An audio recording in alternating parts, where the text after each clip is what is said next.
Hi, everybody. Thanks for joining us again. I'm Lane Shelton, my co-host Andy Bernard. This is our what we call the EA Shakeup series. These are all follow-ups to the big webinar we did recently when Microsoft announced the changes to licensing that are taking place on November 1st, where they're basically taking where they used to have level A, B, C, and D. Everything's being leveled up to basically, we all start now at the same kind of list price. There's like several things that you need to think about or should think about as a result of these changes, and so that's what this series is designed to give you some context to think about those things. This one was a fun one. We call this build your own E7, and really what this is about looking at how Microsoft's bundling strategy has changed over time and how to cope, and how to cope with it. We joke and we say E7, and we'll tell you why in just a second. But here's really what's going on. But before I jump into it, there is a quick slide deck that goes along with this. So if you don't have that in front of you, just hit pause. You can go download it, and so you can follow along at home. But here's what the challenge looks like. Okay, Microsoft, when they first came out with M365 E5, which is their sort of Cadillac plan. This was several years ago that E5 has been in market. Kind of the idea was like, that's the Cadillac plan, comes with all the bells and whistles. That's like, you get everything, right? Yeah. And it was also, all you need. Yeah, it's all you need. It was very expensive too, right? Yeah. And so that's a real, and today it still is a challenge for customers to say, because not every Microsoft customer is on E5, right? And not every customer needs to be on E5. But that's the perpetual conversation with Microsoft is like, should you be an E5 shop or should you not be an E5 shop? And E5 is very expensive. However, over the last few years, what's changed is most of the new stuff that's come out has not been included in E5. It's actually been sort of sold as an add-on, as we call it. Standalone add-on. Like a standalone add-on. Yeah. So for example, and sometimes that's like new product, right? Like Copilot, not in the E5 bundle. Teams or Intune suite, not in the E5 bundle. Sometimes it's like almost like upgrades. So like Teams Premium, not in the E5 bundle. Entra ID governance, not in the E5 bundle. I guess you could probably say the same thing about Intune, like Intune Suite. It's like a whole bunch of add-ons to Intune. Yeah. But again, none of that was in the E5 bundle. These have all come out kind of drip, drip, drip, drip as add-ons to that E5. And what's challenging most of our customers now is if you go to the logical extreme, like let's say you're like, I want all of it, man. I want it all. And you add up, well, we just put like a few together. My base cost for E5 is $57 per user per month. But I want Copilot, that's $30. I want Teams Premium, that's $10. I want Entra ID Suite, that's another $9. I want Intune Suite, that's another $10. Like that's just 1, 2, 3, 4 add-ons. Yeah. Maybe I want some Viva stuff, maybe I want, maybe I need additional storage. Like maybe there's different Power Apps. Maybe I need Power Apps and Power Automate and Copilot Studio. Like you start adding that up and suddenly the $57 is the least expensive thing, right? Yeah. It gets a little scary. And our sort of thought on that is, we love Microsoft, but the center doesn't hold at some point, right? Yeah. Like the cost of the add-ons exceeding the cost of the base probably means that we need to at some point rationalize this, and this is no judgment on the value of any of these tools. Like these really are phenomenal. They're just phenomenal value. We could do a whole series of episodes on breaking down that $57 per user per month and the value you get. Like, and we've seen what you pay for other, third parties. So we're not here to cast aspersions on anything. We're just dealing with facts and reality. We don't shy away from the hard questions here on the Andy and Lane Show. And we're just telling you what our customers are telling us, right? Like this stuff is expensive, and it was already expensive to do E5. Now you tack on all these gajillions of add-ons, and what it's causing customers to do is to take a step back and say, okay, worst case, do I even need E5 anymore? What if I go a different direction, right? What if I don't use Defender, I use CrowdStrike, or I use Palo, or what if I don't use Defender for Office 365, I use Proofpoint, or I use a Mimecast, or I use something for, advanced e-discovery. There are plenty of third-party options out there. Yeah. And they're expensive too. Unfortunately for the customer, you're talking about spending a lot of money. But, at the same time, so our response to that is, the point of these licensing changes was not to raise prices. Like, if they want to do that, just raise the price, right? The point of this was giving Microsoft a little bit more control over their users' behavior, right? Yeah. Like, whereas before, if you were a big giant company, if you're level D, you got 12.5% off just for being a big giant company. You don't anymore. So now you kind of got to sell your value to Microsoft to get those same levels of incentives that you're used to enjoying in the past. Well, now you got to work 12.5% harder to get the same thing, right? And that means like answering things like, well, what are you doing? Are you an E5 shop? Are you using these add-ons? So what we're kind of doing is turning that around a little bit and saying, okay, like, take money out of the equation, and what are those additional things that would bring value to the organization, right? If money were no object. And when you sort of put those things together, going to Microsoft and saying like, okay, Microsoft, no, you haven't released E7 yet. Yep. We built our own though. Here's our E7. Like, This is what we need, and configured this way, that's like more than we can afford right now. Like that would be 138% cost increase or a 200% cost increase.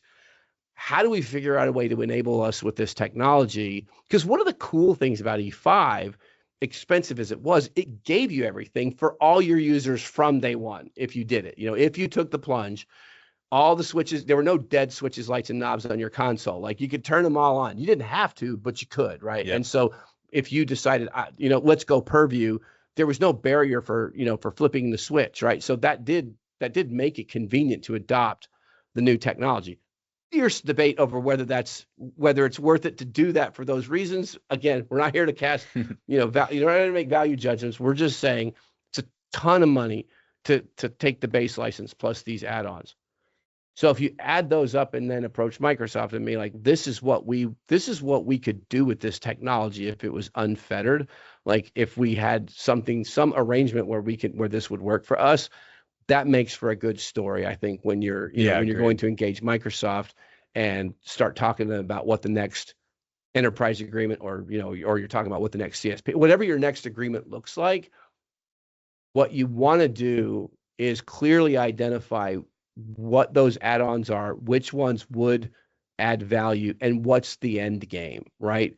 Take Copilot, for example. Like, okay, if you roll it out to half your users, and those users then become 50% more productive than the other half of the users, and they get all the promotions and all the raises. Yeah. Did you just create digital haves and have-nots? That Right. that could get ugly down the road, right? Yeah. So maybe for you, Copilot, you want it for all your users because you want to empower everybody with this technology, but you just don't have the use cases to justify that level of investment. No, by the way, sure would be nice to have some of the things in Team Suite. Oh, by the way, Copilot for everybody requires a rock solid foundation of data governance, which that Entra ID suite is looking pretty sweet about right now. Yep. Just a terrible pun, by the way.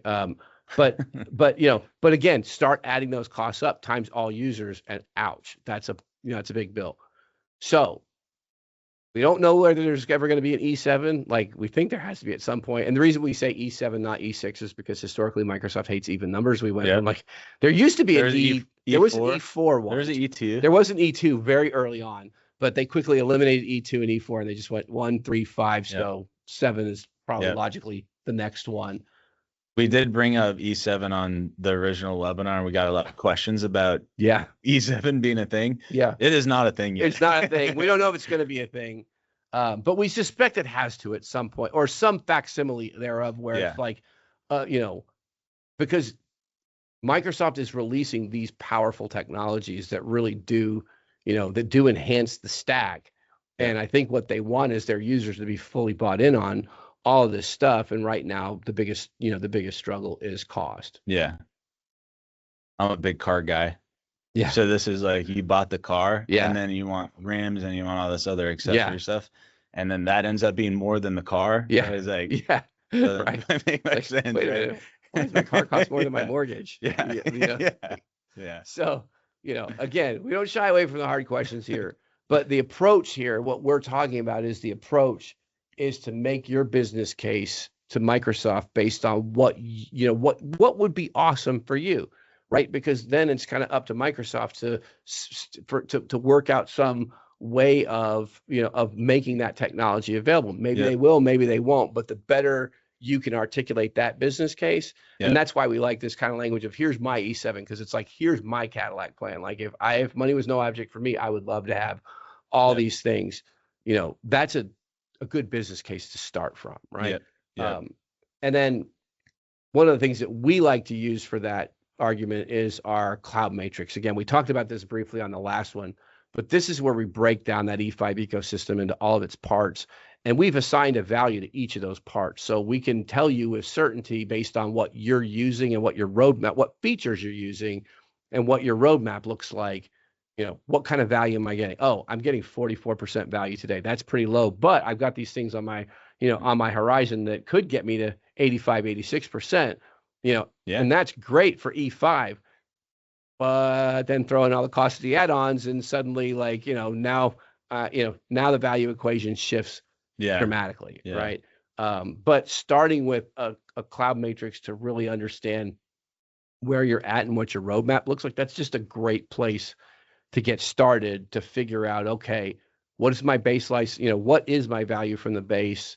And then how much more am I going to get, when I have these add-ons? So we didn't want this to be a super long session. This is almost kind of a fun session, but it's a serious one because I mean, every single customer we talk to at all sizes, public sector and private sector, is wrestling with this math equation. Yep, exactly. I'd say it's the defining and like a lot of issue. Like the base E5 license, you get maybe some sort of like core feature set, right? And then these add-ons is above and beyond that. I think that's where a lot of third-party displacement could come in and some of those other additives, right? So I think the cloud matrix makes sense. Like, get your baseline, understand what your value is and what that roadmap looks like. Again, it creates that story, right? That narrative. And then figure out what else you need and put that into a powerful narrative. We were going to do an episode on a sort of an emerging trend. I think we should just talk to it here. We just ran out of time, and we'll probably do a whole series on this at some point. We call them Azure crossovers.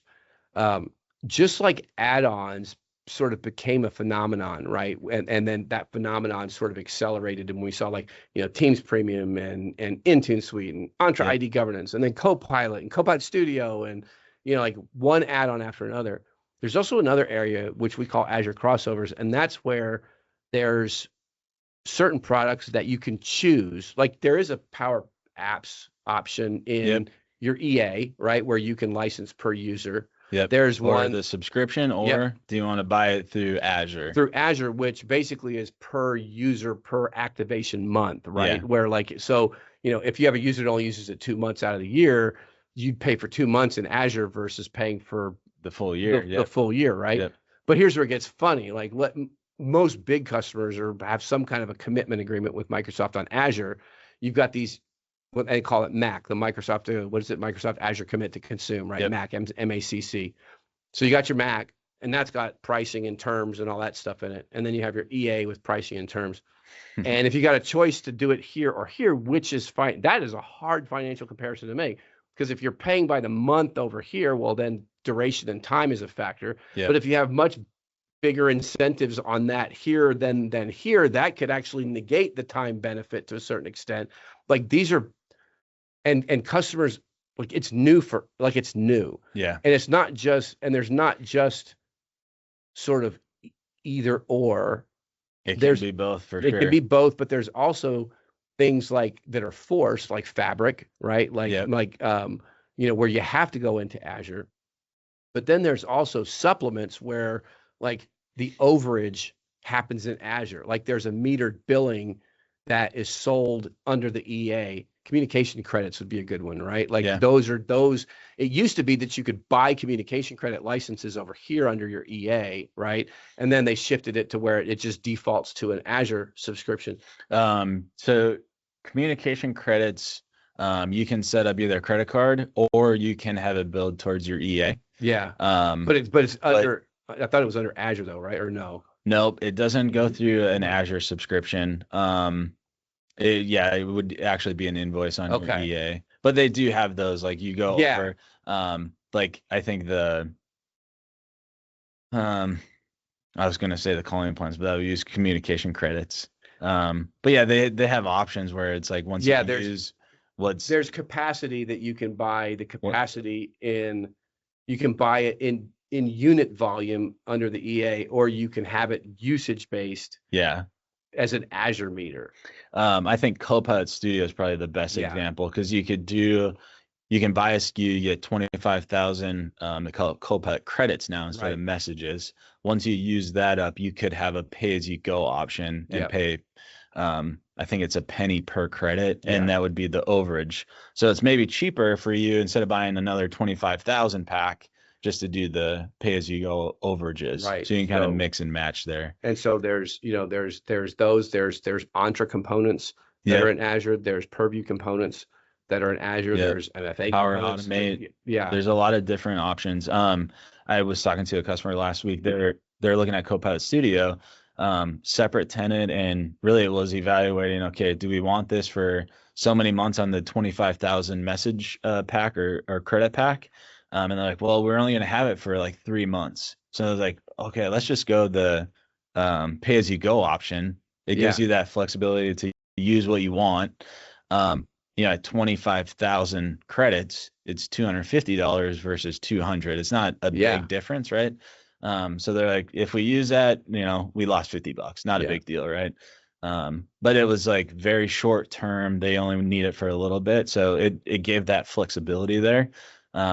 To your point, though, if you have an Azure Mac, that 250 might actually be lower, right? Right. So it's like you have to weigh that in too if you have an Azure Mac. It's and just those we discounts. bring it up here because it's just something that we're starting to see. Like when we look at somebody's Azure consumption, and we're saying like, oh, look, here's Purview stuff, here's Entra stuff, here's all this other stuff. A lot of times the customer's like, didn't know that was there. Yeah. Not only did I not know that was there, but how do I actually govern and control that and report on it? Because like it's now your EA, like if your EA is $100, but you're spending an additional $10 in Azure, if those budget dots don't connect, you're really spending 110.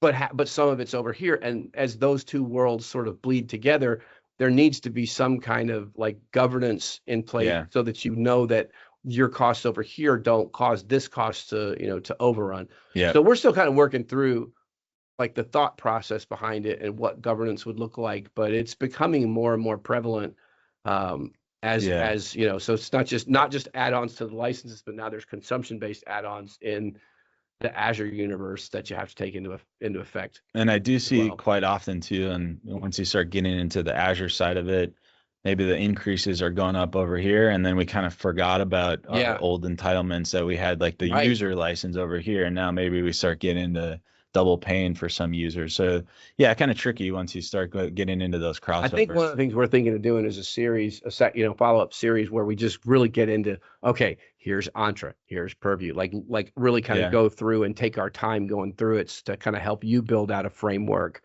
for how to start thinking about this stuff. So that's something we're thinking of. Okay, so thanks for joining us for this one. And I got a few more to do, and we'll see you on the next one.